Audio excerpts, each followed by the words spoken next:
The hand came out of Thank you nowhere. for coming. Colonel It's an honor Weston's to meet you. fingers locked around the Sir, man's the honor throat is all like a mine. vice. I've heard great Squeezing, things. We're twisting, happy to have you here. his knuckles white with rage. The other soldiers froze. Nobody moved. Nobody breathed. And then, in less than 2 seconds, it was over.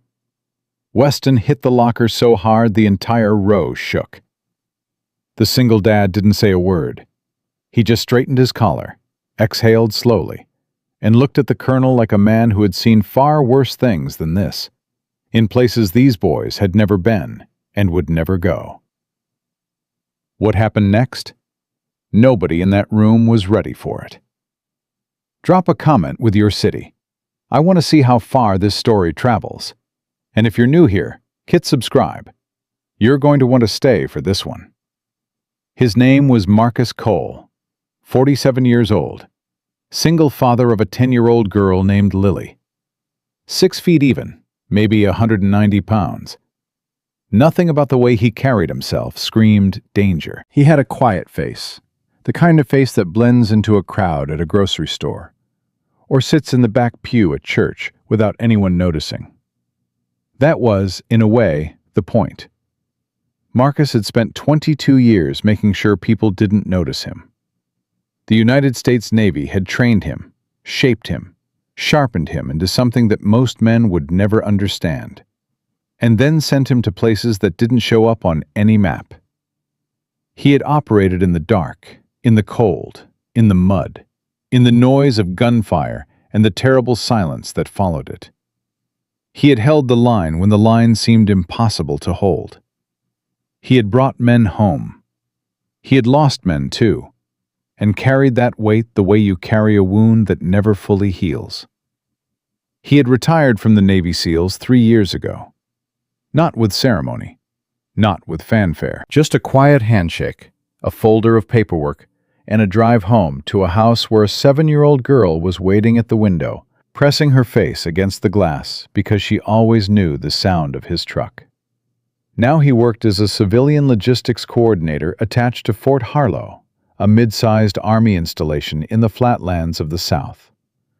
It wasn't glamorous work. He managed supply chains, coordinated equipment transfers, handled the kind of operational details that most people never think about, but everything falls apart without. He was good at it, precise, reliable, the kind of man who showed up early and left late, and never made a big deal out of either. He didn't talk much about his background. He didn't need to. Most of the people at Fort Harlow didn't know his history, and that was fine with Marcus.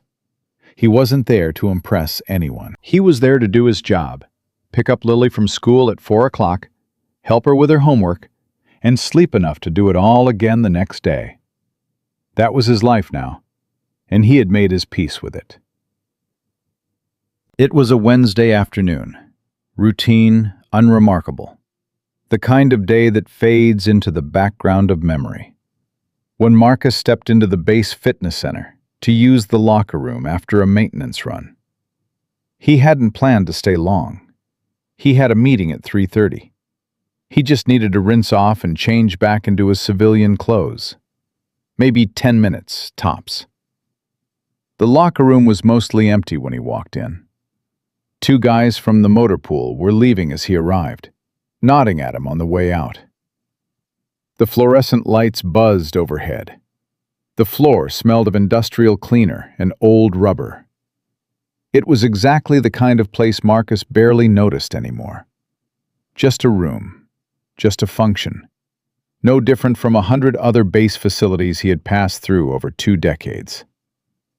He found an open locker near the back, set his bag down, and started changing. He didn't hear them come in, but he felt the shift in the room. There is something, a sixth sense maybe, or just the product of years of training in environments where missing a cue meant dying, that tells a man when the energy around him has changed. Marcus had felt it in Afghanistan. He had felt it in Yemen. He had felt it in the narrow alleyways of places that no longer existed in any official record. He felt it now. He turned slowly. 3 men had entered the locker room. The one in front was Colonel Weston, tall, broad-shouldered, early 50s, with the kind of jawline that suggested he had once been genuinely impressive and hadn't fully accepted that time had done its work. He wore his rank like a weapon. His uniform was immaculate. His eyes were sharp and cold, and carrying something that Marcus recognized immediately. Not just arrogance, but grief. Specifically, the kind of grief that is curdled into anger because there's nowhere else for it to go. Behind him, slightly to his left, was Captain Brandt, younger, leaner, the type who learned how to be cruel by watching someone else do it first and deciding it looked like strength. He had his arms crossed and a small, tight smile on his face. The smile of a man who already knows how the story ends. To Weston's right was Sergeant Lyle, bigger than both of them, built like a linebacker who had stayed in shape well past his playing years. His expression was blank, in the way that blank expressions are sometimes the most dangerous. You couldn't read intention in them, which meant you couldn't predict what was coming. "Well," Weston said, his voice rolling into the space like something practiced, like a line he had rehearsed on the drive over. "Look who it is." Marcus said nothing. He kept his movements calm. He pulled his shirt from his bag and shook it out slowly. "You know," Weston continued, walking further into the room, "I keep seeing your name on the facility access logs. Thought I was misreading it. Civilian tag, authorized base access. That's a real interesting combination for a man in your position." "My position," Marcus said quietly. Not a question, just a reflection. "Logistics contractor." Weston said the words like they tasted bad. "That what they're calling it now?" Brandt let out a short, sharp laugh, the kind designed to land. Marcus looked at the colonel. He recognized the game immediately. He had seen versions of it his entire career. The posturing, the territorial aggression, the testing. He had just never had it aimed at him like this. Here, in a locker room on a base where he was, by every legal and institutional measure, exactly where he was supposed to be. "I've got a meeting at 3:30, Marcus said. "I'm not looking for a conversation." "I didn't ask what you were looking for." Weston's voice shifted, sharper now, the casual tone gone, replaced by something with edges. "I'm telling you that men like you don't belong in spaces like this. You know why?" Marcus finished pulling on his shirt. He didn't respond. "Because this facility is for soldiers," Weston said. "Real ones, not diversity hires who got handed a badge because somebody downtown needed their numbers to look right." The word landed in the room and hung there. Brandt was watching Marcus's face carefully now, looking for the flinch. Lyle hadn't moved. Weston took another step forward. "I looked at your file," Weston said. "Logistics background, no combat record, no deployment history worth mentioning." He paused deliberately. "You're here because somebody signed a piece of paper. That's it." Marcus looked at him. Not with anger, not with fear, with something quieter and far more unnerving. Recognition. He had encountered men like Weston before, men who had suffered a real loss or a real failure and hadn't processed it cleanly, and so it came out sideways, directed at whoever happened to be standing in the wrong place at the wrong time. That didn't make it acceptable, but it made it comprehensible. "Colonel," Marcus said, keeping his voice level, "I don't know what you think you know about my file, but I've got work to do, and I'd appreciate it if you moved out of the way." Weston didn't move. "Appreciate it," Brandt repeated, with a mocking lilt. "You hear that, sir? He'd appreciate it." Lyle cracked his knuckles. Still no expression. "See, that's the problem," Weston said, taking another step. He was close now, inside the kind of distance that in any professional setting would be considered a violation. Guys like you come onto a base like this, you sit in our spaces, you eat at our tables, you act like you've earned something, and you haven't. You haven't earned anything. You don't know what I've earned, Marcus said. I know what it looks like when a man has earned something. Weston's jaw tightened. And I know what it looks like when he hasn't. There was a silence then, the kind that precedes action, that has weight and pressure in it. Marcus finished buttoning his shirt. He picked up his bag and looped it over one shoulder. He was going to walk out. That was the plan. Walk out, file a report, let the institution handle it. Let the process do what the process was designed to do. He had nothing to prove in this room, to these men, on this afternoon. He took one step toward the exit. Weston stepped into his path. I'm not done, the colonel said. I am, Marcus replied. For a moment, everything was suspended. Brant shifted his weight. Lyle uncrossed his arms. Marcus kept his eyes on Weston, steady, patient, measuring. My father died in Afghanistan, Weston said suddenly. The words came out differently from everything before them, raw, rough at the edges, like they had been sitting in a wound for a long time. 23 years ago. He was a real soldier. He went into places that he never came back from. And he didn't come back because people like you, support personnel, contractors, the whole supply chain machine, weren't doing their jobs right. The accusation was irrational. Marcus knew it. Weston probably knew it too on some level. But grief doesn't operate on logic. Grief finds a target and points. I'm sorry about your father, Marcus said, and he meant it. That's a real loss, a real cost, and I don't diminish it. Don't you dare! But it doesn't give you the right to put your hands on me.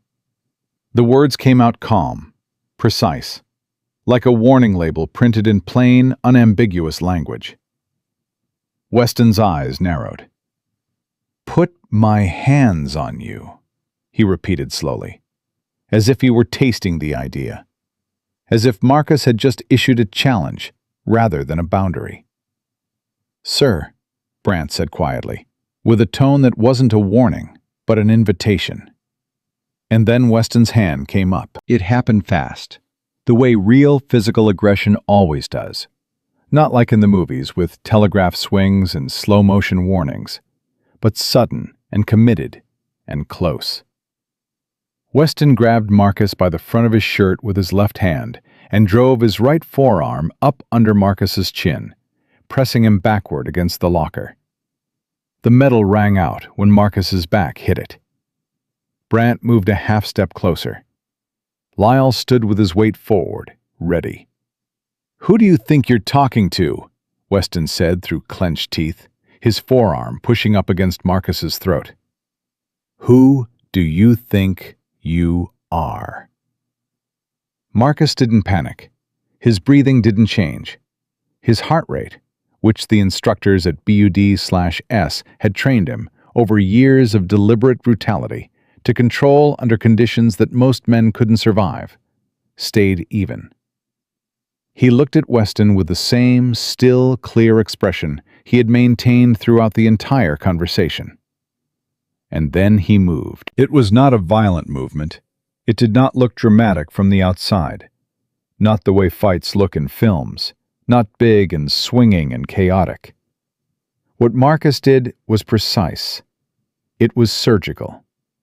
It was the product of thousands of hours of training in close-quarters combat, of muscle memory that lived below conscious thought, of a body that knew what to do before the mind had finished deciding. He slipped his chin down and rotated his shoulder in a single, fluid motion, breaking the pressure point of Weston's forearm.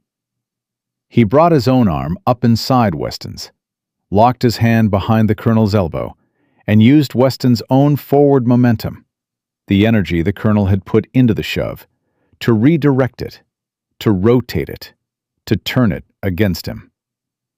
Weston's balance broke in an instant, and then he was moving, not under his own control, not as a choice, but because physics had been applied to him by a man who understood physics at the level of the body, at the level of the bones.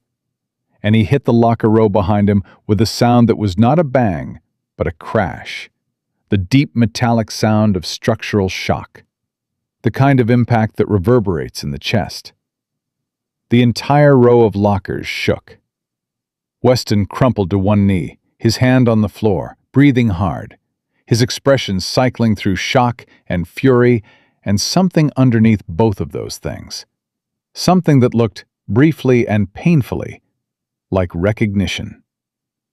Brandt had his hand out. He had started to move. He stopped. Lyle had taken one step forward. He stopped too. The room was completely, absolutely silent. Marcus straightened up. He adjusted his collar. He picked up his bag from where it had fallen during the impact. He took a slow, measured breath. Not to calm down, because he had never ceased being calm, but simply because he was a man who breathed with purpose. He looked at Brandt, then at Lyle, then down at Weston, who was getting to his feet slowly, one hand braced against the lockers, his immaculate uniform now carrying a long, deep crease across the front. "You should know," Marcus said quietly, "that I served 22 years. SEAL Team 6, 3 combat deployments, 2 of them classified. I don't talk about it because it's not mine to talk about." He paused. "But if you want to look at my file again, really look at it, you're going to need a higher clearance level than you currently have." Weston was standing now. His face was hard. His jaw was working. The way jaws work when a man is trying to decide what his next move is, and every option he's considering is worse than the one before it. "You just assaulted a superior officer," Weston said. His voice was trying to be firm. It almost made it. "You grabbed me by the throat," Marcus replied. "There's a camera." He looked at the ceiling, where a small black dome security camera sat mounted near the ventilation duct. Standard base fitness facility, standard monitoring equipment. "I'll be at the Provost Marshal's office in 20 minutes. He walked toward the door. Brandt stepped aside, automatically, without being told. Lyle moved back. Marcus passed between them and walked through the locker room door without looking back, his footsteps even and unhurried on the tiled floor, fading down the corridor, growing smaller and smaller until there was nothing left but the hum of the fluorescent lights and the very slow, very loud silence of 3 men standing in the wreckage of what they had thought was going to happen. In the parking lot, Marcus sat in his truck for 4 minutes. He wasn't shaking. He wasn't running through scenarios. He wasn't angry, not in any way that consumed him. He was just sitting, the way a man sits when he has absorbed something difficult and is deciding, with clarity and patience, what to do with it. He thought about Lily, the way she had looked at him last Tuesday when he walked through the door with a box of her favorite cereal, the kind with the marshmallows she picked out and ate separately, which drove him mildly insane and which he found quietly wonderful. The way she fell asleep in the car on long drives, with her forehead pressed against the window and her mouth just slightly open. He thought about his years in the teams, the men he had served with, the discipline they had forged together. Not the obedience kind, but the real kind, the kind that comes from choosing, over and over, to do the harder right thing instead of the easier wrong one. He thought about Weston's father dying in a country where Marcus had also bled, where men he had loved had also died, where the math of loss was ruthless and indiscriminate, and no respecter of rank or righteousness. He did not feel contempt for Weston. He felt something closer to sorrow. But sorrow did not change what had to happen next. He picked up his phone and dialed. "Base operations," a woman's voice answered. "This is Marcus Cole, civilian contractor, ID Hotel Charlie 779er. I need to speak to the provost marshal. I'm reporting an incident in the fitness center locker room. It happened approximately 12 minutes ago, and I need it on record before the end of business today." "One moment, sir. I'll connect you." Marcus stared at the windshield while the hold music played. Through the glass, he could see the flat skyline of Fort Harlow, the low beige buildings, the flagpole, the distant motor pool where trucks were lined up with military precision. He had built a quiet life here, a real one. He wasn't going to let anyone take it from him. The line clicked. "Provost Marshal's office, Specialist Garner speaking." "Specialist Garner," Marcus said. "My name is Marcus Cole. I need to file an incident report." What Marcus didn't know, not yet, was that Colonel Weston had already picked up his own phone, and the story Weston was telling was not the one that had actually happened. But then there was the camera, and the camera doesn't take sides. Specialist Garner's voice was young, professional, slightly uncertain. The kind of uncertainty that comes from receiving a call you weren't trained for in quite this specific way. She took Marcus's information carefully, repeating each detail back to him with the methodical care of someone who understood that the words going into this report were going to matter later. "Mr. Cole, can you confirm the names of the individuals involved?" "Colonel Weston. I don't have his first name on file, but his rank and face are well known on this installation. Captain Brandt, Brandt, and Sergeant Lyle. I only have the one name." "And the location was the fitness center locker room, main building?" "Correct. There is a security camera mounted near the north ventilation duct. I need you to make sure that footage is preserved before anyone has the opportunity to request its deletion." There was a brief pause on the other end of the line. "Sir, are you suggesting that someone might—" "I'm not suggesting anything," Marcus said evenly. "I'm asking you to do your job. Preserve the footage. Standard protocol for any reported incident involving physical contact." Another pause. Then, more firmly, "Yes, sir. I'll flag it immediately. Can you come in to make a formal statement?" "I'll be there in 15 minutes." He ended the call, started the truck, and pulled out of the parking lot. His hands were steady on the wheel. They were always steady. That was one of the things 22 years had given him that he couldn't fully explain to people who hadn't lived it. Not a numbness, not an absence of feeling, but a kind of deep structural calm, like a building that has been reinforced at the foundation. The emotions were there.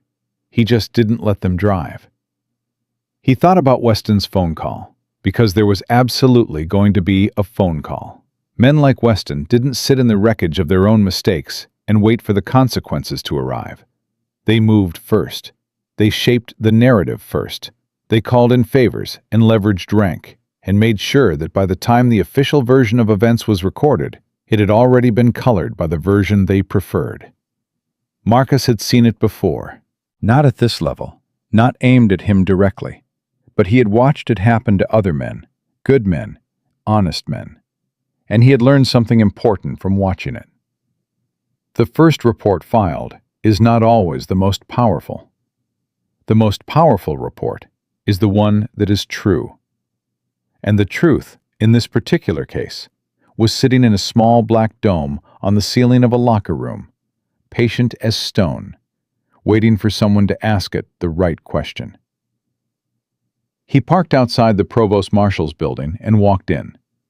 The waiting area was standard issue: hard chairs, a wall clock, a laminated poster about reporting procedures, a young specialist behind a desk who looked up when he entered and straightened slightly in the way that people straighten when they're trying to look more official than they feel. "Mr. Cole?" That's me. Major Hutchins will see you shortly. Can I get you anything while you wait? No, thank you. He sat. He didn't check his phone. He didn't rehearse what he was going to say. He simply sat the way he had learned to sit in forward operating bases and observation posts and small dark rooms in foreign countries. Present, quiet, ready, without burning energy on anticipation. 8 minutes later, a door opened and Major Diane Hutchins walked out. She was in her mid-40s, compact, with the kind of posture that comes from genuine confidence rather than performance. Her eyes moved over Marcus with a quick, practiced assessment. Not hostile, just professional. The eyes of someone whose job required her to make accurate judgments about people quickly and often. "Mr. Cole, come on back." Her office was small and functional. She closed the door behind them and gestured to the chair across from her desk, and they both sat down at the same time, which struck Marcus, absently, as the kind of small symmetry that reveals something about two people's instincts. "Tell me what happened," she said. No preamble, no warm-up, just the question, direct and clean. He told her, all of it, in order, without embellishment and without omission. He described the entry of the three men, Weston's initial comments, the escalation, the physical contact, the response. He used precise language, the language of a man who had written incident reports in conditions far more complex and consequential than this, who understood that vagueness is the enemy of truth in any official record. Hutchins listened without interrupting. She took notes with a mechanical pencil, her handwriting small and even. When he finished, she was quiet for a moment. "You mentioned a camera," she said. "North ventilation duct. I flagged it with Specialist Garner when I called in." Hutchins picked up her desk phone, dialed an internal extension, said 3 sentences, and hung up. "It's being pulled now," she said. "No one touches it until I've reviewed it personally." "Thank you." She set her pencil down and looked at him directly. "Mr. Cole, I'm going to ask you something, and I want you to understand that I'm asking it as a matter of procedure, not as a suggestion about your credibility." "Go ahead." "Is there any history between you and Colonel Weston? Any prior interactions, professional disagreements, anything that might provide context for this incident?" "No," Marcus said. "I've seen him at facility meetings. We've never spoken directly before today." "And you have no theory about why he targeted you specifically?" Marcus considered for a moment. "He mentioned his father. Died in Afghanistan 23 years ago. He seemed to connect that loss to civilian contractors in a general way. I don't think this was specifically about me. I think I was in the wrong place at the wrong time for a man who has been carrying something painful for a very long time." Hutchins studied him for a beat longer than the question required. "That's a generous reading," she said. "It's an accurate one," Marcus replied. "Generous would be deciding it changes anything about what needs to happen next. It doesn't." Something shifted slightly in Hutchins's expression. Not quite a smile, but the interior equivalent of one. She picked up her pencil again. "Your service record, Mr. Cole. You want to tell me about it, or should I pull what I can find?" "Pull what you can find," he said. "Some of it won't be there." She nodded once, the nod of someone filing information in the correct category. "All right. I'll need you to sign your formal statement before you leave. We'll review the footage this afternoon. I expect I'll have questions for the other parties involved before end of business." "I'll be available," Marcus said. "After 4 o'clock, I'll have my daughter with me, but I can step away if needed." "Noted." She paused. "How old?" 10. "Good age," Hutchins said, with the brief, unguarded warmth of someone who also had a 10-year-old somewhere in their life. Then she was back to business. "Sign the statement, Mr. Cole. We'll be in touch." He signed it. He left. And as he walked back out into the flat afternoon light, he allowed himself, just briefly, to feel the full weight of what had happened. Not the physical confrontation, which had been over in seconds and had cost him nothing, but the other thing, the thing beneath it. The look in Weston's eyes when he had said, "My father died in Afghanistan." That raw, ugly, broken thing that grief becomes when it has nowhere clean to go. Marcus had lost men too. He had held men as they died. He had flown home from places that didn't officially exist to attend funerals in small towns that had never heard of those places, standing in his dress uniform next to widows and parents who couldn't be told the full truth of how their son or husband had died. And he had absorbed their grief the way a wall absorbs impact, taking it in, not reflecting it back, holding it. He understood Weston's pain. He did not excuse Weston's actions. Those were two different things. Most people never learn to hold both at once. He picked up Lily at 4:15, 5 minutes late because the school pickup line was, as always, a monument to collective inefficiency. And she climbed into the truck with her backpack listing sideways off one shoulder, and a look on her face that meant either something very good or something very bad had happened at school today. "How was it?" he asked. "Madison Pryor said my drawing of a horse looked like a sick giraffe," Lily said, with a particular dignified outrage of a 10-year-old who has been wronged by a peer and has had the entire school day to cultivate the feeling. "Does your horse look like a sick giraffe?" Lily turned and looked at him with her mother's eyes, deep brown, sharp, and fully capable of communicating entire paragraphs without a single word. "Dad." "I'm just asking." "It looks like a horse." "Then Madison Pryor is wrong." "Obviously." She pulled her seatbelt across. "Can we get the chicken nuggets tonight?" "We had chicken nuggets Tuesday, and they were great, full support of a repeat." Despite everything, Marcus laughed. It came up from somewhere real, not performed, not managed, just genuine. This was the thing. This small, specific, impossible person in the passenger seat who argued for chicken nuggets with the strategic confidence of a battlefield commander and drew horses that may or may not have resembled sick giraffes. This was the reason for the quiet life. This was what the discipline protected. "Fine," he said. "Chicken nuggets." "Yes!" She pumped her fist once, with economy and precision. They drove. The sun was getting low, throwing long shadows across the flat landscape. The radio played something neither of them was really listening to. Marcus drove, and Lily looked out the window and picked at a loose thread on her backpack strap. And it was ordinary and warm and entirely good. His phone buzzed in the cup holder. He glanced at it at the next light. "Major Hutchins. Text message. Footage reviewed. Consistent with your account. Formal proceedings initiated. Do not discuss the incident with anyone on base until further notice."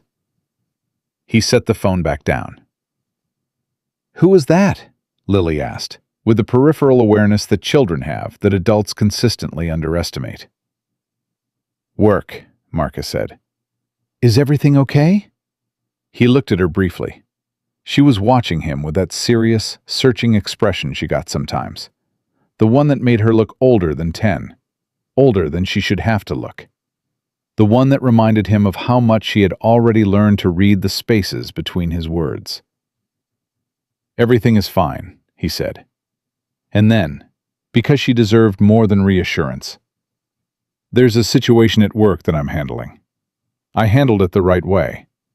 Now the right processes are doing what they're supposed to do. That's all."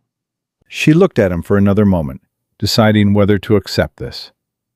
"Okay," she said finally. Then, "Did someone mess with you?" "Lily," I'm just asking. He glanced at her. Somebody made a bad decision today. It's being addressed. Did you make them regret it? Lily Rose Cole. What? I'm on your side. I know you are. He reached over and briefly squeezed her shoulder. Eat your chicken nuggets and stay out of my professional life. Fine. She turned back to the window, but he could see the small, satisfied smile she was trying to suppress. She had his stubbornness and her mother's instincts, and the combination was, depending on the day, either his greatest source of pride or the thing most likely to gray his hair before 60. He loved her with a ferocity that he had no adequate words for. He would get through this, and she would never have to know how bad it almost got. Back at Fort Harlow, in the Provost Marshal's office, Major Hutchins was sitting across from Colonel Weston. The colonel had arrived 40 minutes after Marcus's visit, and he had arrived with a lawyer, a JAG officer named Captain Reeves, who had the smooth, careful demeanor of someone trained to introduce complications into simple situations. Weston himself had composed his face into an expression of controlled indignation, the expression of a man who has been wronged and is being patient about it. "Colonel Weston," Hutchins said, "I appreciate you coming in." "I should have been called in, Major, not left to hear through the grapevine that a civilian contractor has filed a frivolous assault claim against an officer of this command." "You were called in," Hutchins said, "approximately 2 hours after the incident was reported. That timeline is standard."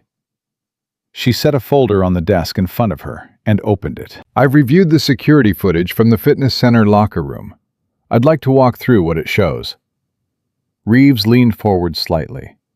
"Major, my client would like to provide his account of events before—" "Captain Reeves," Hutchins said, not unkindly, but with complete clarity.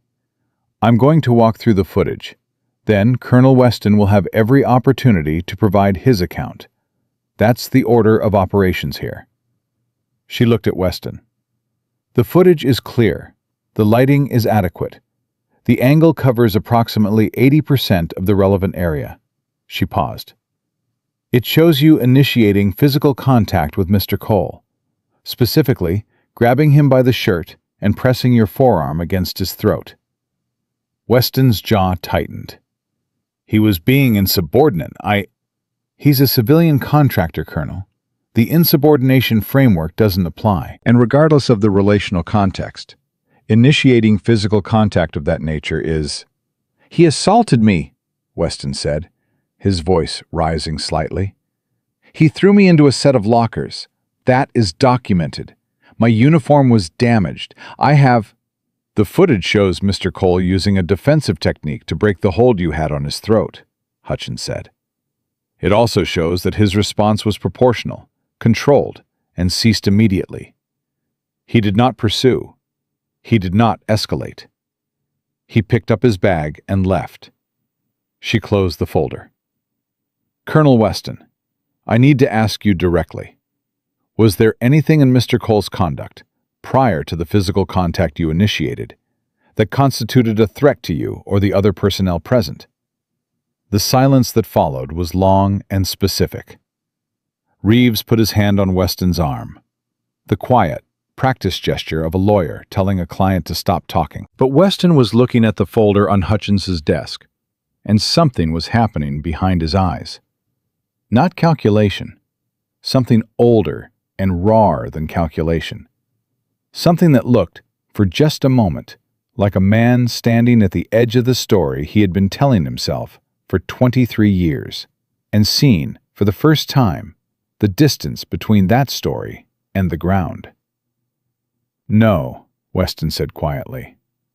Reeves looked at him sharply. "No," Weston said again. "There was no threat." The words settled in the room like a stone dropping into still water, and the silence that came after it was not the silence of an ending, but the silence of something beginning, something slower and harder and more honest than anything that had happened in that locker room. Major Hutchins looked at the colonel for a long moment. Then she picked up her pen. "Let's start from the beginning," she said. The word "no" from Colonel Weston's mouth did something that no one in that room had expected it to do. It didn't close the situation. It opened it, cracked it wide open, like a fault line that had been building pressure for decades and finally, under the weight of a single honest syllable, gave way. Captain Reeves looked at his client with the controlled alarm of a man watching a chess piece move itself to the wrong square. He leaned in and said, quietly but urgently, "Colonel, I strongly advise." "I heard you the first time, Reeves." Weston's voice was flat. Not angry, just flat. The flatness of a man who has decided, in the space of a breath, to stop performing. He straightened in his chair and looked at Hutchins. "Ask your questions." Hutchins didn't rush it.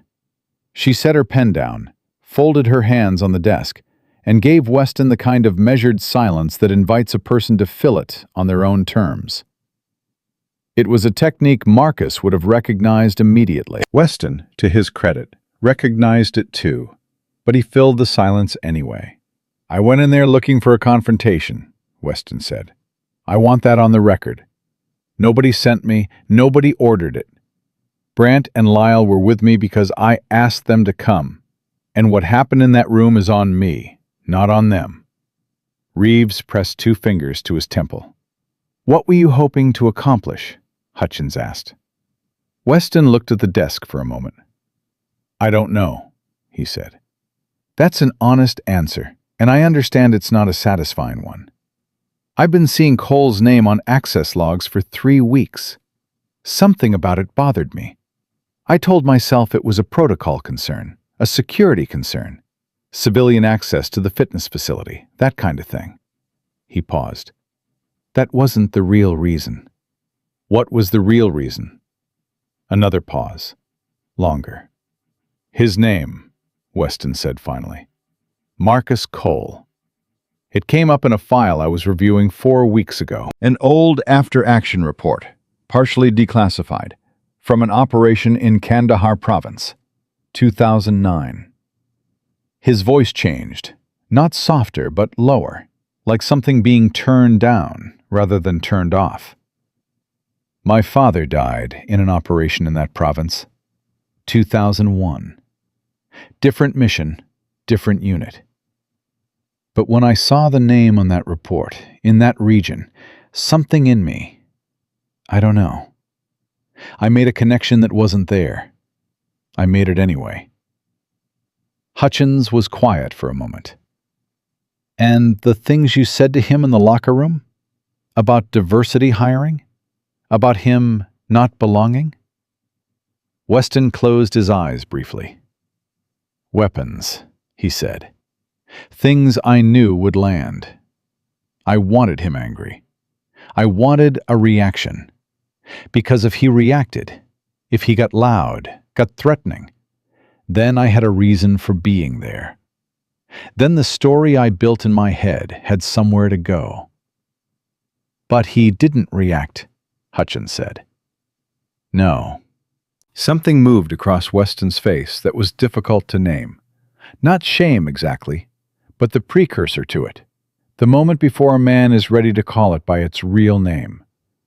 "He didn't, and the calmer he was, the worse I got, because his calm made my anger look like exactly what it was." The room was very quiet. Reeves had stopped trying to intervene.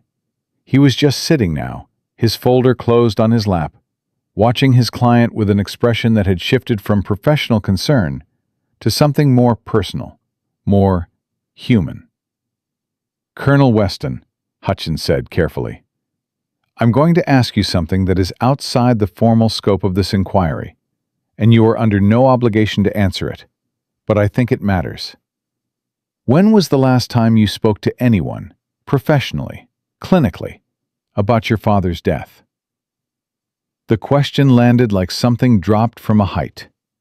Weston looked at her. For a moment, his face was entirely open, stripped of rank, stripped of posture, stripped of everything that the uniform meant and represented, and what was underneath was just a man in his early 50s who had been 17 years old when he got the news and had never, in the 36 years since, fully put it down. "I haven't," he said. Hutchins nodded slowly, not with judgment, with the particular gravity of someone who has heard this answer before and understands exactly what it costs a person to say it out loud. "Then that," she said quietly, "might be the most important thing that comes out of today." She let that sit for a moment. Then she straightened, and her voice returned to its professional register. "For the formal record, Colonel Weston, you are acknowledging that you initiated the physical contact in today's incident, that Mr. Cole's response was defensive in nature, and that your actions were not in response to any genuine threat or provocation?" "Yes," Weston said, "that is correct. And you are prepared to provide a written statement to that effect?" "Yes." Reeves said nothing. There was nothing useful left to say. Hutchins pulled a form from the folder and slid it across the desk with a pen. "Then let's get it documented." The following morning came gray and cool, the kind of morning that Fort Harlow did routinely in early spring.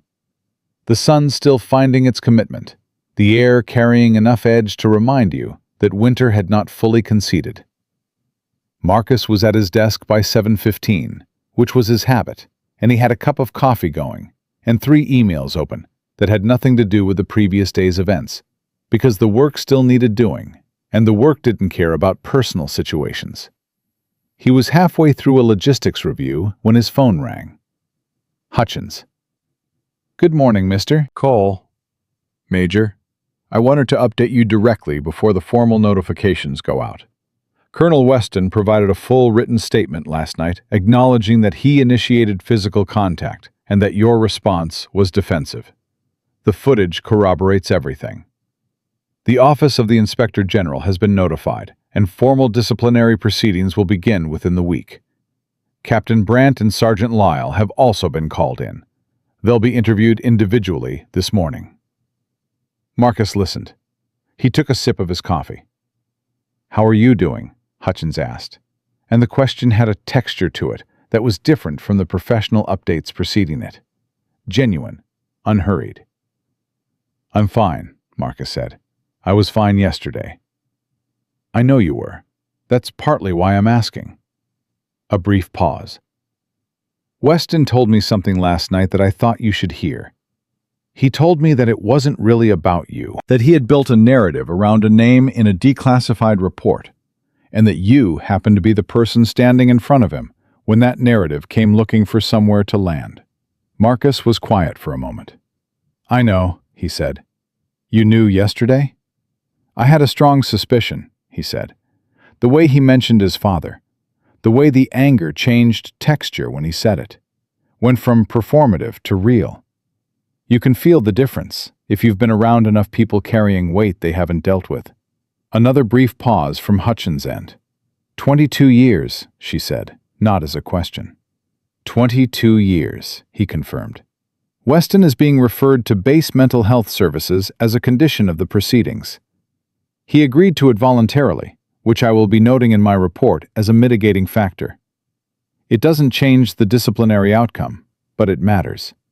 "It does matter," Marcus agreed. "Is there anything else you need from me today?" "No. You've handled this exactly right. I appreciate it." "Don't thank me yet," Hutchins said, with a dry note in her voice.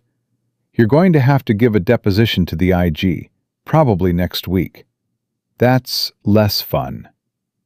I've given depositions in circumstances considerably less comfortable than this, Major." "I don't doubt it." He could hear the brief, controlled smile in her voice. "Have a good day, Mr. Cole." He hung up and sat for a moment with the phone in his hand, looking at the middle distance. Then he set it down and went back to his logistics review.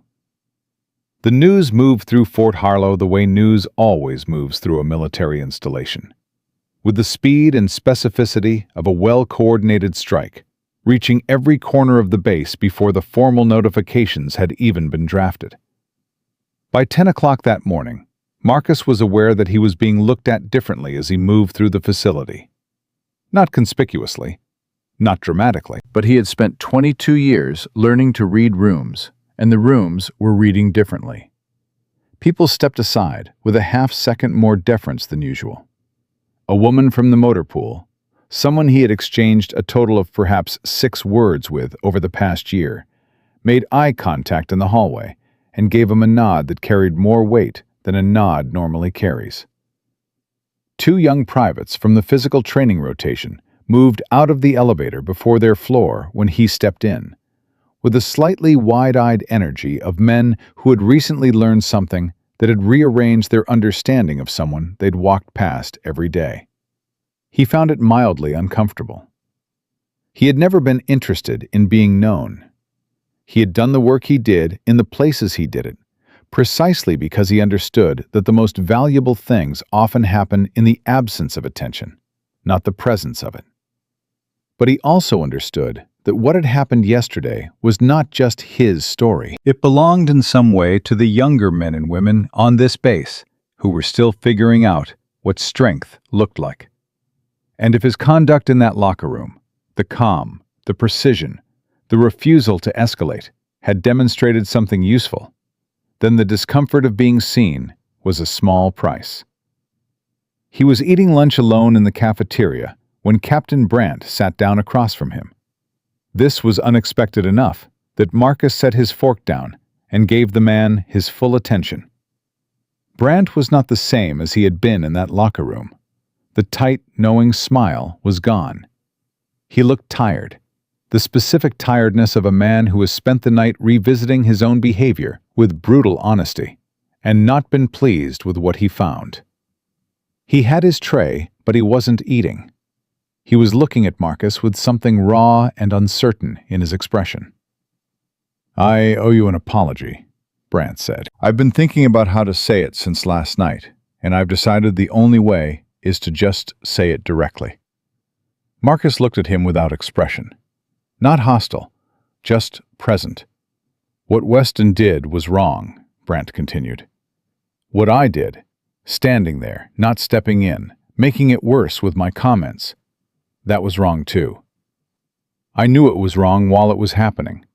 I told myself I was following the lead of a superior officer. But that's not actually what it was." He paused. "It was easier. It was easier to stand there and be part of it than to be the one who says, 'Stop.' And I chose easier. I'm not proud of it." The cafeteria moved around them with its ordinary noise. Trays rattling, conversations overlapping, the institutional hum of a large facility at midday. "How long have you served?" Marcus asked. Brandt blinked slightly at the direction of the question. 8 years? 8 years, Marcus repeated. "And in those 8 years, how many times have you been in a situation where the easiest thing and the right thing were not the same?" Brandt thought about it. "Plenty of times." "And how many of those times did you choose right?" A longer pause. "Most of them," Brandt said. "I'd like to think most of them." "Then this is one you got wrong," Marcus said. "Own it. Learn from it. Don't make it a permanent definition of who you are." He picked up his fork again. "That's what an apology is for. Not to make the person you wronged feel better. To give yourself somewhere to go from here." Brandt was quiet for a moment. "I looked you up this morning," he said. "What I could find." "There isn't much to find." "No," Brandt agreed. "There isn't. But what there is—" He stopped, started again. "I've wanted to be the toughest guy in every room my whole career. I've made that the whole thing. And I sat across from you in that locker room, thinking I had numbers and rank and size and every advantage. And you were standing there like none of it registered. Like we were weather. Something to wait out." He shook his head. "I didn't understand that. I understand it a little better now." Marcus looked at him steadily. "The toughest guys in the room," he said. are almost never the ones working hardest to look like it. Real strength doesn't need an audience. It doesn't need the other person to be afraid of it. It just does what needs doing and moves on. He said it simply, without performance, the way he would say anything else true. Not because he wanted to teach a lesson, but because Brandt had asked an honest question with his presence at this table. And honest questions deserved honest answers. Brandt nodded slowly. He was quiet for a moment, and then he said, "I'm sorry about your service record being misrepresented. The file Weston pulled, it was incomplete. He made a conclusion from incomplete data, and I didn't question it." "People do that," Marcus said. "It's human. The cure is to ask more questions before you decide." Brandt picked up his fork, looked at it, set it back down. "Will you be staying on at Fort Harlow after all this?" Marcus considered the question. "I have a job that needs doing and a daughter in school here," he said. "I don't run from situations that have been resolved correctly. Why would I leave?" Something in Brandt's face shifted. A quiet recalibration, a small and genuine settling. "Okay," he said. "Good." They ate in silence for a while. Not an uncomfortable silence, just two men sharing a table at lunch, each carrying different things, each a little more honest with himself than he had been the day before. That afternoon, Sergeant Lyle stopped Marcus in the corridor outside the supply office. He didn't say much. He was not, Marcus had understood from the moment he first saw him, a man made of many words. He stood in the corridor with his large hands at his sides, and his expression still carrying that blankness that was not, Marcus now understood, absence of feeling, but an excess of it held tightly back. "I stood there," Lyle said. "I didn't put my hands on you, but I stood there and let it happen." "Yes," Marcus said, simply, without softening it. "That's not who I want to be." "Then don't be," Marcus said. "It's a choice. You make it again every day." Lyle held his gaze for a moment. Then he nodded once, deeply, the nod of a man marking something internal, something that was going into a permanent file. Marcus walked on. He got to his truck at 4:05, 1 minute late for Lily pickup, and drove to the school with the radio low. He was thinking about Weston. Not with anger, not with satisfaction, with something more complicated and more human. A kind of weighted empathy for a man who had let grief run the wrong direction for 23 years, and had finally, in the strangest and most painful of circumstances, been pointed back toward himself. He didn't know what would happen to Weston. The disciplinary process would do what it would do. That was the institution's work, not his. But he found himself hoping, quietly, genuinely, without expectation, that whatever came next for the colonel would include somewhere in it a door that had been closed for a very long time, finally opening. Lily was waiting at the curb with her backpack on both shoulders for once, which meant she had remembered his repeated requests, or had simply decided today to humor him. She climbed in and looked at him with those sharp brown eyes. "Better day?" she asked. He thought about Hutchins's voice on the phone, Brandt at the lunch table, Lyle in the corridor, Weston saying no in a small office with a folder on the desk, and 36 years of unprocessed grief finally starting to move. "Yeah," Marcus said. "Better day."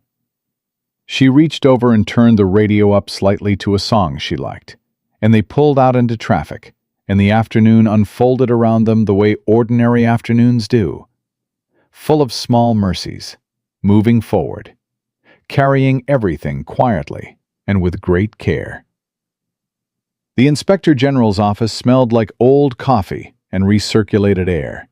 The way every official government space smells when it has processed enough difficult conversations to absorb them into the walls. Marcus arrived at 8:45 on a Tuesday morning, 15 minutes early, because 15 minutes early was simply how he arrived at things. He signed in at the front desk and sat in the waiting area with his hands loose on his knees and his mind quiet. The deposition took 2 hours and 40 minutes. The IG investigator was a lieutenant colonel named Ferris. Lean, precise, with reading glasses he took on and off repeatedly, in a way that seemed less about vision and more about rhythm, the way some people tap a pen or clear their throat. He was thorough. He asked every question twice, in different formations, the way a good investigator does. Not to catch inconsistencies, but to fill in the angles that a single pass misses. Marcus answered everything directly, without elaboration and without omission. And Ferris wrote steadily, occasionally pausing to review what he had written with his glasses back on, before setting them on the desk and moving to the next question. Near the end, Ferris set his pen down and looked at Marcus over the top of the glasses he had just replaced. "Mr. Cole," he said, "I want to ask you something that is not part of the formal record. You can decline to answer." "Go ahead," Marcus said. "In your assessment, and I'm asking for your honest assessment, not the diplomatic version, do you believe Colonel Weston is a danger to other personnel on this installation?" Marcus thought about it for a genuine moment. Not performing consideration, but actually working through it. The way Weston had looked in that locker room. The specific quality of his anger. The way it had broken open into grief in Hutchins' office. The way the man had said no when he had every tactical reason in the world to say something else. "No," Marcus said. "I think he's a man who has been carrying an unprocessed wound for a very long time, and it finally blew out sideways in the worst possible direction. That's dangerous in the moment. It's not a pattern of predatory behavior. There's a difference." He paused. "Get him the help he was referred to. Give the disciplinary process its due weight. And I think you have a man who could still be useful to this institution and to himself. That's my honest assessment." Ferris looked at him for a moment. Then he wrote something. "Thank you," he said simply. On the drive back across the installation, Marcus's phone rang. The number was one he didn't recognize. Local area code, but not a number in his contacts. He let it ring through to voicemail and checked the message at the next stop sign. The voice was Weston's. It was rougher than it had been in any of their previous encounters. Not the polished, weaponized voice from the locker room. Not the controlled monotone from Hutchins' office. Just a man's voice, unprocessed and slightly uncertain. The voice of someone who had practiced what to say enough times that the practice had made it worse, and who had finally given up on the script and was just talking. "Mr. Cole, this is Richard Weston. I know you have no reason to take this call. I'm not going to ask you to call me back. I needed to say something that wasn't in a formal statement, and wasn't for the record, and wasn't filtered through lawyers or procedures." A pause, long enough that Marcus initially thought the message had cut off. "I was wrong. Not just procedurally wrong. Not just legally wrong. I was wrong as a man. I looked at you and I decided, before you said a single word, who you were and what you were worth. And the reason I did that had nothing to do with you, and everything to do with me. And that doesn't make it better. I know it doesn't make it better. But I needed you to know that I know it." Another pause. "That's all. I'm sorry, Mr. Cole, for what that's worth." The message ended. Marcus sat with it for a moment. Then he saved the number and drove on. He didn't call back that day. He wasn't ready to, and he wasn't going to force it. Some things needed to be absorbed slowly. The way the body processes something genuine, differently from something performed. The way real apologies need time to settle before you know what to do with them. But he didn't delete the message either. That evening, after Lily was in bed and the house had gone quiet in the particular way that houses go quiet when children are asleep, a living quiet, full of the soft sounds of someone small breathing somewhere nearby, Marcus sat at the kitchen table with a glass of water and his phone in front of him, and thought about the last 9 days. He thought about who he had been before the Navy, and who the Navy had made him, and what he had chosen to do with that making after. He thought about how much of his identity he had spent his post-service years quietly dismantling, not destroying, but moving, piece by piece, into the background, so that what the world saw first was a father, a colleague, a man in a parking lot, and not a weapon. Because he had been a weapon once, finely calibrated, precisely deployed, extraordinarily effective. And there was a cost to being that kind of weapon, and the cost was not the kind that showed up in the body. It showed up in the parts of you that only the people who loved you could see. He thought about Lily's mother, Elena, who had loved him completely and specifically and had never been afraid of what he was, only of what it cost him to be it. Of the distance that lived in his eyes sometimes, the way he would go somewhere interior that she couldn't follow, the way he would lie awake in the dark beside her, and she would reach over and put her hand on his chest and feel his heart, and just leave her hand there, saying nothing. Because she understood that sometimes presence is the only thing that helps, and words are just noise. She had died 4 years ago. Ovarian cancer, fast and brutal. 6 months from diagnosis to the end. Lily had been 6. She still talked about her mother the way children talk about things they are working very hard to keep. Carefully, with a precision that is almost painful, as if the details are something that can be lost if they aren't held exactly right. Marcus thought about what it would mean for his daughter to watch her father be diminished, to watch him accept what had been done to him in that locker room without response, without accountability, without the truth being put on record in clear and permanent terms. He had not filed that report for himself. He had filed it for Lily, for the version of him that she would carry with her for the rest of her life, the template she would use to recognize what a good man looks like when the pressure is on. He picked up his phone. He opened his contacts, found the number Weston had called from, and stared at it for a long moment. Then he put the phone back down. Not yet, but soon. The formal disciplinary hearing for Colonel Weston was scheduled for the following Thursday. Marcus was not required to attend, and Hutchins had made clear that his deposition and statement were sufficient. The institution had what it needed. But word came to him through channels, the way word moves on a base, that Weston had waived his right to a full board hearing and had instead requested a direct administrative proceeding, which was, as Hutchins explained when she called to update him, unusual. "It means he's not fighting it," Hutchins said. "He's accepting the findings. His JAG officer tried to talk him out of it, from what I understand." "What happens now?" Marcus asked. "Formal reprimand, permanent record. Loss of 1 grade.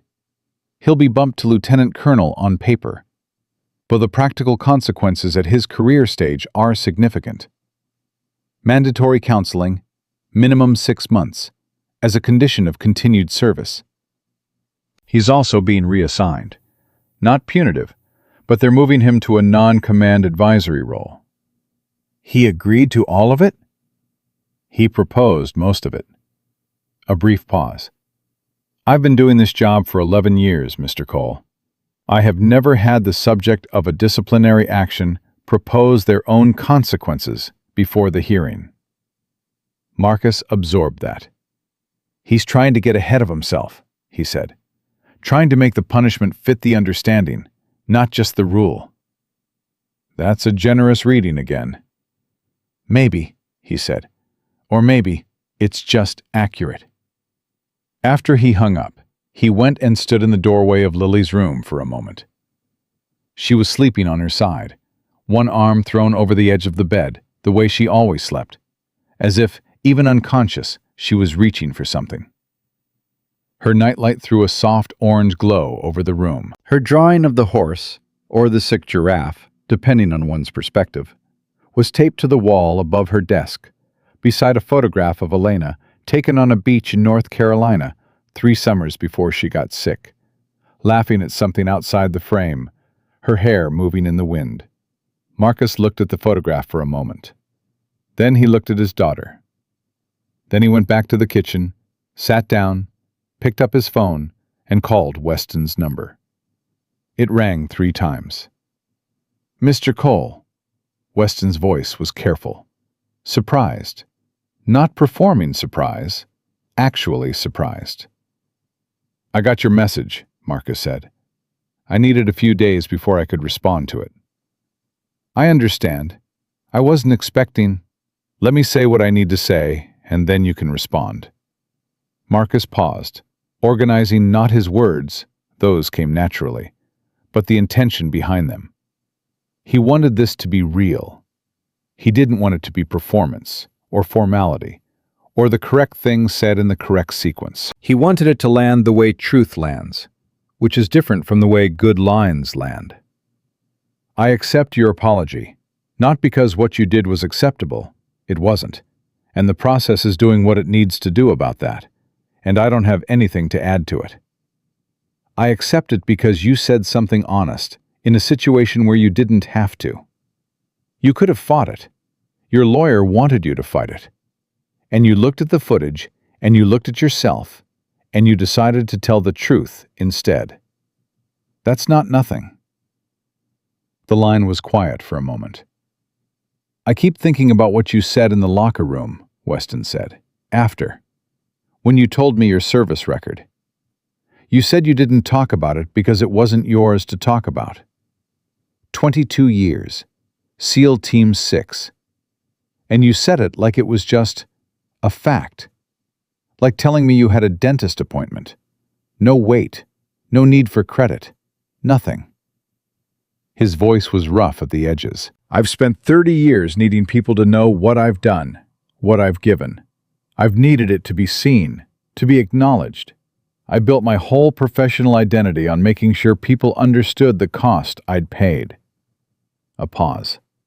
"You paid costs I can't even imagine, and you didn't need anyone to know it. I don't know how to do that. I'm not sure I ever learned." "You learned the first version," Marcus said. "The one that the institution teaches. That rank is worth. That credentials are identity. That the louder and harder you assert your value, the safer it becomes." He paused. "That's not wrong exactly. It's just incomplete. The other version, the one where you know what you're worth without needing the room to confirm it, that one you have to teach yourself. And it takes longer, and it's harder. And most people never get there, not because they're weak, but because nobody shows them the way." Weston was quiet for a long moment. "Your daughter," he said. "How old?"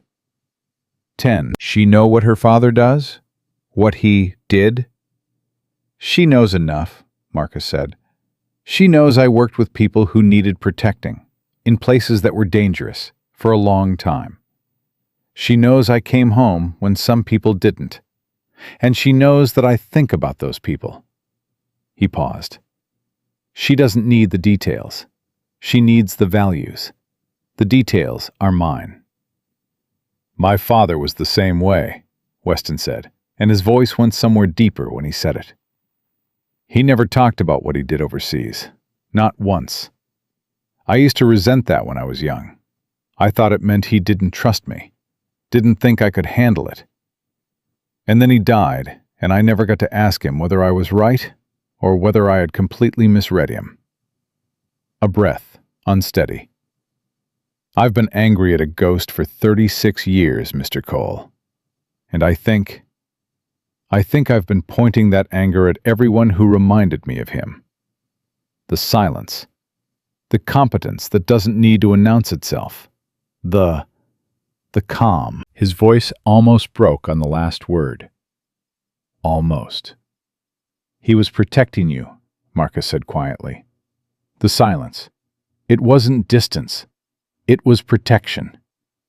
The things he carried them so you wouldn't have to. The line went completely silent. Not dead. Marcus could hear Weston breathing. Just silent. The way a person goes silent when something has landed in exactly the right place after traveling a very long way to get there. I need to think about that, Weston said finally. His voice was barely above a murmur. Take your time, Marcus said. That kind of thing doesn't resolve quickly. No. A long exhale. No, I expect it doesn't. They stayed on the line for a moment longer. Two men who had begun the week on opposite sides of a locker room confrontation and had ended up somewhere neither of them had anticipated, in a conversation that neither of them had planned, saying things that were true and necessary and long overdue. Colonel Weston, Marcus said. Richard, Weston said, I think you've earned the use of my first name. Richard, Marcus paused. Get the help, not because the proceedings require it, because your father deserved to be mourned correctly, and you deserve to do it. Don't let it take another 36 years. A long silence. Understood, Weston said, and for the first time in the whole of their acquaintance, the word sounded like what it actually meant. Not a military acknowledgement, not a practiced response, but a man genuinely taking something in and deciding to hold it. Marcus ended the call. He set the phone on the table. Through the window, the night was quiet and deep and full of the particular darkness that comes after a day that has been worth something. He could hear the distant sound of a truck on the highway a mile away, moving through the flat landscape in the direction of somewhere else. He could hear his own breathing. He could hear faintly the small sounds of Lily sleeping. He thought about his father, who had also served. Navy, different era, different wars, different coastlines. A man who had also been mostly quiet about what he had done and where he had been. Who had shown Marcus, by example rather than instruction, that the strongest men he would ever know were almost never the loudest ones. That real strength had a specific texture, a specific weight, a specific way of sitting in a room that you could only recognize once you knew what you were looking for. He had spent 22 years learning to be that kind of man. He had spent the last 3 years learning something equally hard. How to be that man for someone who needed a father more than she needed a soldier. Who needed his presence more than his discipline.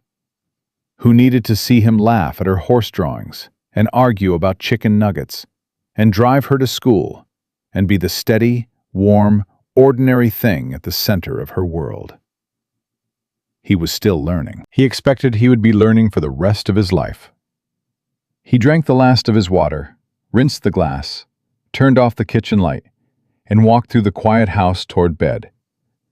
He paused at Lily's door again. She had shifted in her sleep. The arm that had been hanging over the edge of the bed was now tucked back in, her face turned toward the wall. He pulled her door closed softly and went to bed. And for the first time in 9 days, he slept without interruption. Clean and deep and still. The sleep of a man who has done the right thing and knows it. 3 weeks after the incident in the locker room, Fort Harlow felt different to Marcus. Not dramatically different, not in the way that places feel different after catastrophic events, when the air itself seems altered. It was subtler than that. It was the difference between a room with the windows closed and the same room with one window opened just enough to let in a current of moving air. You couldn't always see what had changed. You could feel it. People talked to him differently. Not with deference exactly. He had never wanted deference, had spent his entire post-service life actively discouraging it, but with a directness that hadn't been there before, a willingness to look him in the eye and hold it, as if some previously invisible question about who he was and whether he could be trusted had been answered, not by what he had said about himself, but by what he had done and how he had done it. A man who could have exploded and had chosen not to. A man who had every justification for making the situation about himself and had instead made it about what was right. In a military environment, that particular combination communicates at a frequency that bypasses words entirely. Captain Brandt had requested a transfer of duty assignment within the week. Not running away, Marcus understood, but making a decision about proximity, about the discomfort of facing someone you had wronged every day across a lunch table or a parking lot. Marcus had heard about the request through Hutchins and had not objected to it.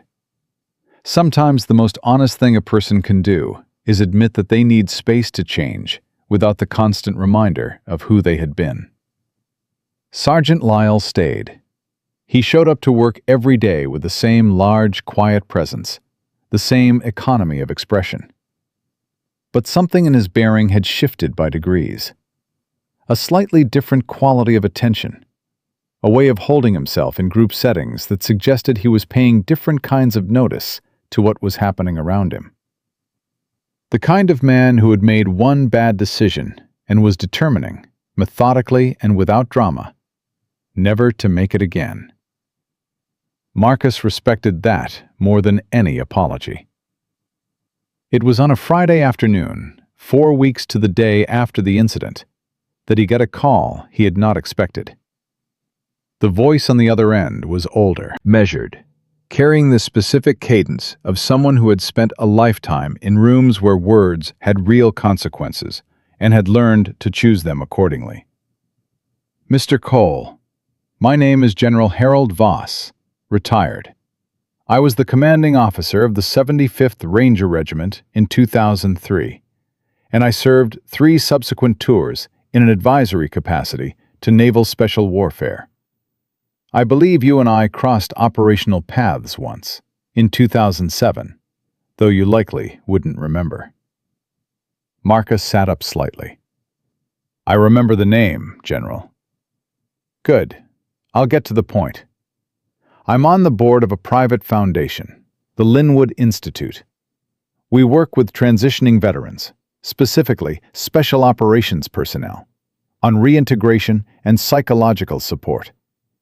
We also do advocacy work at the legislative level on veteran mental health. I've been made aware of your recent situation at Fort Harlow, specifically of the manner in which you conducted yourself throughout it." A brief pause. "I'm not going to dress this up. I'm calling because I'd like to know if you'd be willing to come talk to a group of our participants next month. Not about tactics, not about service records, about what it looks like to carry 22 years of the hardest work in the world and still show up as a father, as a neighbor, as a man who doesn't need to be the loudest person in the room to be the most important one." The silence on Marcus's end was not hesitation. It was the silence of a man taking something seriously. "How many people?" he asked. 12 to 15, all combat veterans, all within the first 3 years of transition, all struggling, in various ways, with the same fundamental question. Who am I when I'm not the mission anymore? Marcus knew that question. He had lived inside it for the better part of 3 years. Some days he still did. "I'll come," he said. "Good. I'll have my assistant reach out to you with details." Another brief pause. "Mr. Cole, what you did on that base, not in the locker room, though that matters too, but afterwards, filing the report, accepting the apology, making the phone call. That sequence. Most men would have stopped at step 2. The fact that you went to step 3 says something significant about your character. It says something about the character of the man who called me first, Marcus replied. Weston did the harder work. I just responded to it. Boss was quiet for a moment. Still, he said, I look forward to meeting you properly. Marcus set the phone down and looked out the window at the flat afternoon sky for a long moment. Then he went back to his work. He didn't tell Lily about the call that evening. Not because it wasn't important, but because 10-year-olds have a specific and merciless capacity for transforming things you want to hold quietly into things that are discussed at full volume, and he wanted to sit with this one for a day or two before it became subject to commentary. She was at the kitchen table when he got home, working on what appeared to be a math worksheet with the expression of someone engaged in hand-to-hand combat with an enemy who refuses to yield. Dad, she said without looking up, fractions are a conspiracy. Fractions are foundational to most of the systems that keep you alive on a daily basis, he said, setting his bag down. That can't be right. Your medicine has a dosage. Your food has a recipe. Your car has a fuel ratio. She looked up. I take gummy vitamins and you make pasta from a box. He opened the refrigerator. Fair point. Can we just agree that fractions are used by some people and not others, and I will be one of the others? No, he said, but I'll help you after dinner. She groaned in the theatrical way that indicated she was not actually that upset, but felt the situation warranted acknowledgement. He started pulling things out for dinner, and she went back to her worksheet, and the kitchen filled with the ordinary sounds and warmth of a weekday evening in a house where two people were doing life together in the particular way that fathers and daughters do it, side by side, in the same space, in their own separate internal worlds, connected by something that doesn't require a name to be real. Dad, Lily said, after a few minutes of quiet. At school today, Mrs. Renner asked us to write about someone we admire and why. He turned from the stove. Who did you write about? She was looking at her worksheet, not at him. You, she said, simply, in the offhand tone that children use when they want to say something important without it feeling too heavy. I wrote about you. He stood with a wooden spoon in his hand and said nothing for a moment, because there was nothing to say that would be adequate.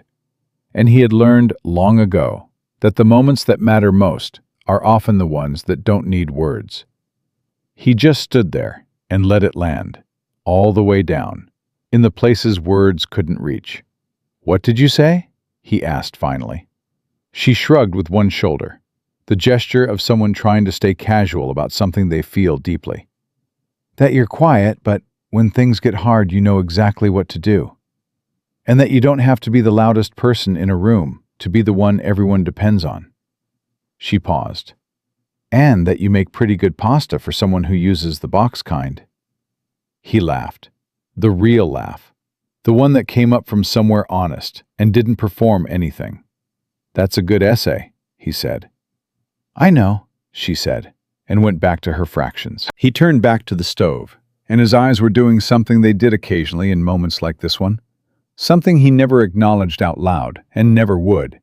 Because some things are private in the way that only the truest things are private. Too real for exposure. Elena would have loved this moment, he thought.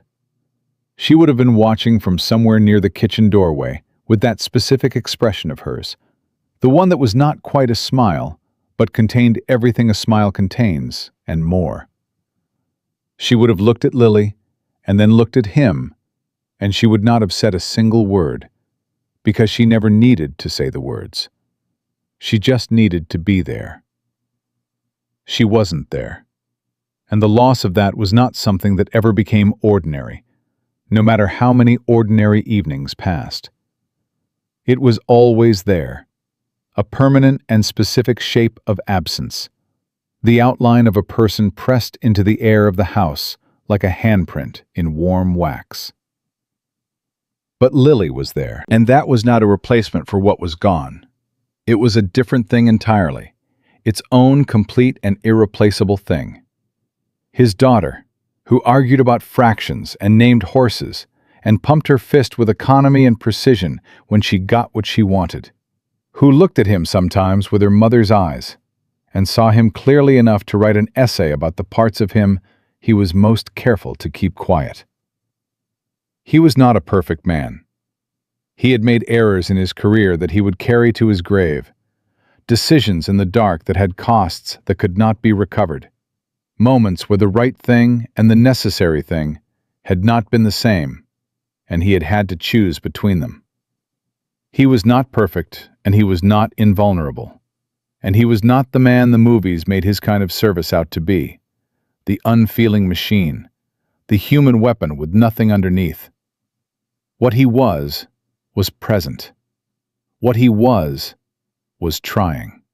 What he was a man who had decided, when he left the teams and came home to a 7-year-old with her mother's eyes, that the most important mission of his life was not behind him but in front of him, in this kitchen, at this stove, over this box of pasta, for as long as he was given. The following Monday, he was crossing the main corridor of the administrative building when he saw Weston.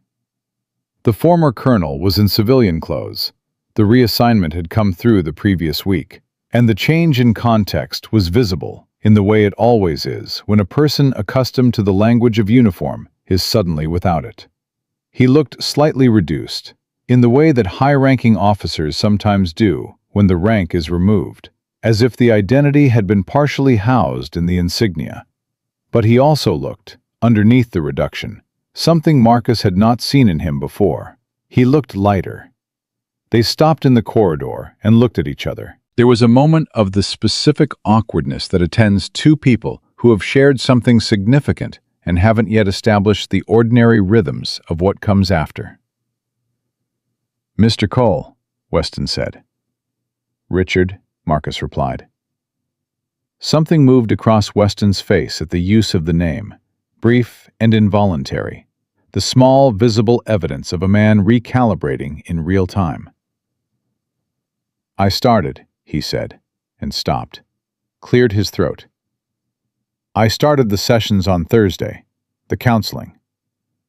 "How was it?"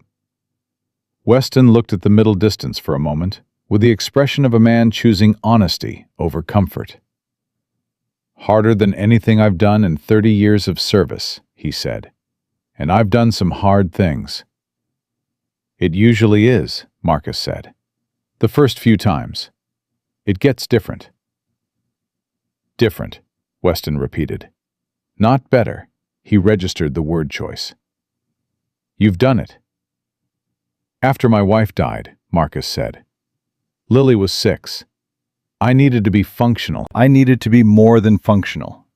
So I did the work." He paused. "It doesn't fix the thing, but it gives you somewhere to put it so it stops running you." Weston nodded. Not the military nod, a slower one. The nod of a student taking down something they intend to remember. "My father," he said quietly. "We talked about my father on Thursday. For an hour and 10 minutes. I've never—" He stopped. "I've never talked about him to anyone. Not once. Not in 36 years." "How did it feel?" The former colonel stood in the corridor of a military installation on a Monday morning in civilian clothes, and he looked, for a moment, like the 17-year-old boy who had received a knock on the door that changed the rest of his life. The boy who had swallowed his grief and put on a uniform and pointed everything he felt outward and forward and never once looked back. "Like putting down something very heavy," he said, "and then not knowing what to do with my hands." Marcus understood that feeling precisely. "You figure out what to do with your hands," he said. "It takes a while, but you figure it out." They stood for another moment, and then Weston extended his hand. Marcus took it. They shook once, firmly, without performance. Take care of yourself, Richard. You too, Marcus. Weston's jaw worked briefly. And your daughter. Whatever you're doing with her, keep doing it. She's going to be something. She already is, Marcus said. They parted ways in the corridor. Weston to his new advisory office at the far end of the building, Marcus to the supply chain review that had been waiting on his desk since 7 that morning. Two men walking in different directions, both carrying different things than they had been carrying a month ago. Both headed somewhere they hadn't planned on going. The Linwood Institute presentation was 4 weeks later, on a Saturday morning in a low, clean building an hour outside the city. 12 veterans, combat arms mostly, with 2 intelligence officers and 1 combat controller. All within 3 years of transition.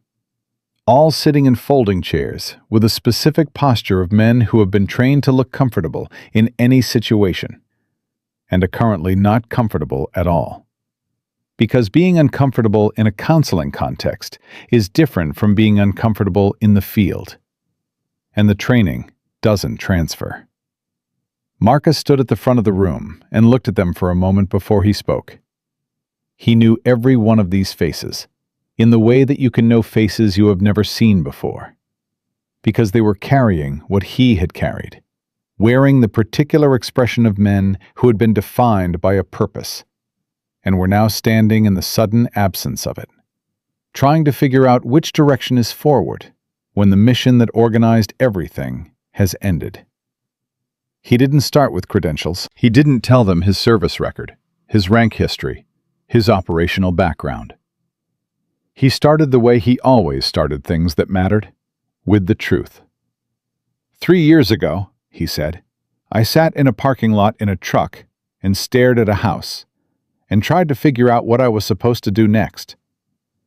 I had the skills of one of the most lethal military designations in the history of this country. I had a 7-year-old daughter inside who needed dinner.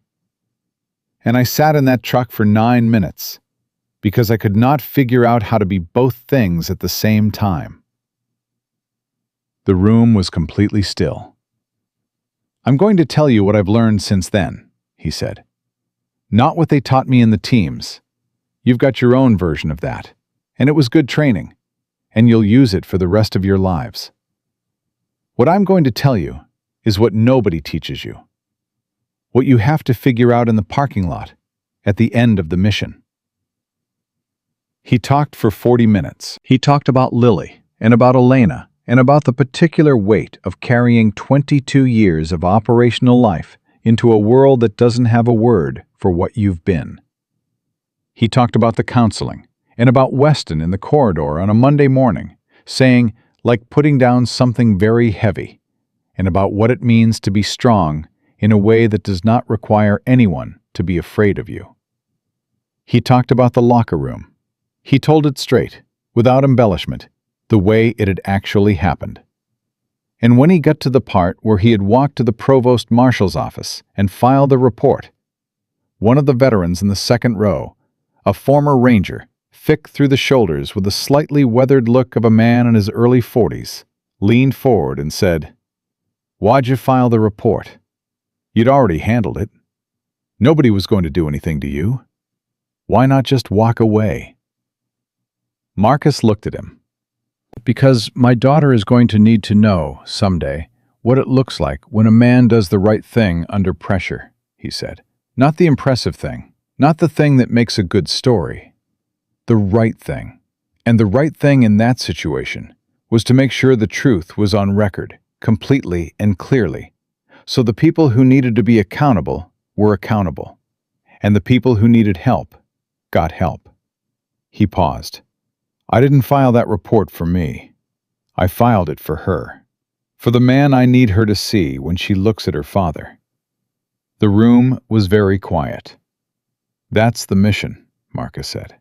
That's the one that doesn't end. The one you take home. The one that doesn't have a debrief or a medal or a classified file. Just a kid looking at you across a kitchen table, deciding what kind of person they're going to become based on what they see in you. He let that sit. You didn't stop being warriors when you took the uniform off, he said. You just changed the battlefield. And the skills you have, the discipline, the calm under pressure, the ability to keep moving when everything in you wants to stop. All of it still applies. It just applies differently now, in smaller rooms, with higher stakes. He paused one final time and looked across the 12 faces in front of him. Men who had carried extraordinary things in extraordinary places, and were now learning, in the hardest possible way, that the ordinary world required its own kind of extraordinary. And he said the thing that had taken him 3 years to understand well enough to say. The strongest version of yourself is not the one that intimidates people. It is not the one with the most credentials, or the loudest voice, or the longest record of what it has survived. The strongest version of yourself is the one that your child looks at and feels safe.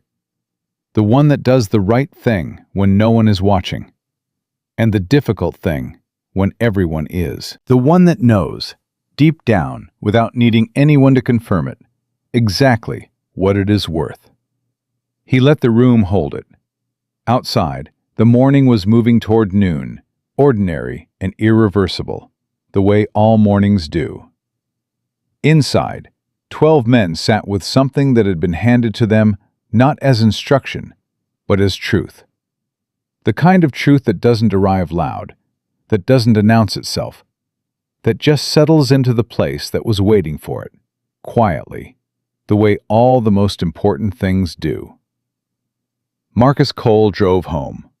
He picked up his daughter from a birthday party she had declared the best one of her life. He made pasta from a box. He helped her with fractions until she understood them. And then he sat in the house that smelled of dinner and childhood, and the particular warmth of a life being built carefully and with love. And he was exactly, completely, and without apology, where he was supposed to be. Some men spend their whole lives trying to be the most dangerous person in the room. Marcus Cole had spent 3 years learning something far harder: how to be the most present one. And in the end, of everything he had ever done, in every room he had ever entered, that was the one that mattered most.